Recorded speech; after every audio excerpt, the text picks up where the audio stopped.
வாமா ரோகிணி, எப்படி இருக்க? நல்லா இருக்கேன் ஆண்டி. என்ன ரோஹிணி திடீர்னு கோயிலுக்கு வந்திருக்கீங்க? நான் தான் சொன்னேன்லங்க, அட்வான்ஸ் கொடுக்க போறோம்னு. அந்த ஓனர் இந்த கோயிலுக்கு தான் வரேன்னு சொல்லியிருக்காரு. இங்க வச்சுதான் அட்வான்ஸ் கொடுக்க போறோம். ரோஹிணி கோயில்ல ஒரு அர்ச்சனை பண்ணிட்டு அட்வான்ஸ் கொடுங்க, நல்லதே நடக்கும். அதுக்கு தாங்க போறோம். வாங்க நான் வந்து சொல்றேன். இருங்க இருங்க, பரவாயில்ல. இதுக்கெல்லாம் எதுக்குங்க ரெக்கமெண்டேஷன்? நாங்களே பாத்துக்கிறோம், விடுங்க. நீங்க உங்க வேலையை பாருங்க. சாமிக்கு வேற மாலை சாத்தணும். மாலை வாங்கிட்டு வந்துட்டியாமா? நம்ம கடையில வாங்கிருக்கலாமே, காசு கூட கேட்டிருக்க மாட்டேன்ல. ஆண்டி, சாமிக்கு போடுற மாலை சும்மா வாங்க கூடாது, காசு கொடுத்து தான் வாங்கணும். அதான் வெளியிலயே வாங்கிட்டு வந்துட்டோம். என்னடி இவங்க இப்படி இருக்காங்க? நம்ம குடும்பம் தானே, காசு வேண்டான்னு சொன்னேன். நம்ம குடும்பம்னு நீ நினைச்சா மட்டும் போதுமா? அவங்களும் நினைக்கணும்ல. வாமா.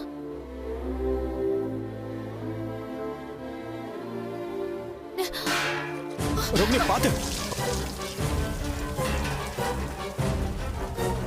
ரோகிணி என்ன ரோகிணி, பாத்து போக கூடாதா? தொடர்ந்து கவனிக்கல, தண்ணி என்னாச்சு? கொட்டிடுச்சு. ஏங்க வழியில கொண்டு வந்த தண்ணி வைப்பீங்க, உனக்கு எதுவும் ஆகல? இல்ல ஒண்ணும் ஆகல. நீங்க போங்க, நான் பாத்துக்கிறேன். சரி வா.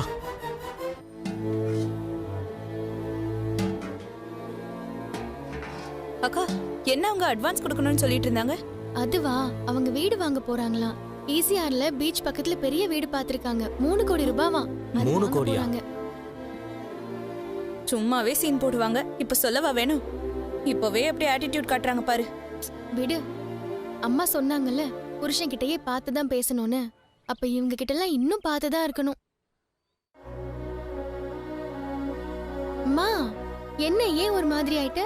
இல்லடி, அவங்க நல்ல காரியத்துக்காக போறாங்க. இப்ப ரோகிணியோட கால்பட்டு நிறக்கூட தண்ணி கீழே சிந்திருச்சு. சகுனமே சரியில்லையே.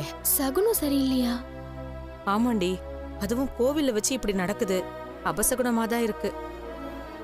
நல்ல விஷயத்துக்காக வந்திருக்காங்க, சகுனம் சரியில்லை.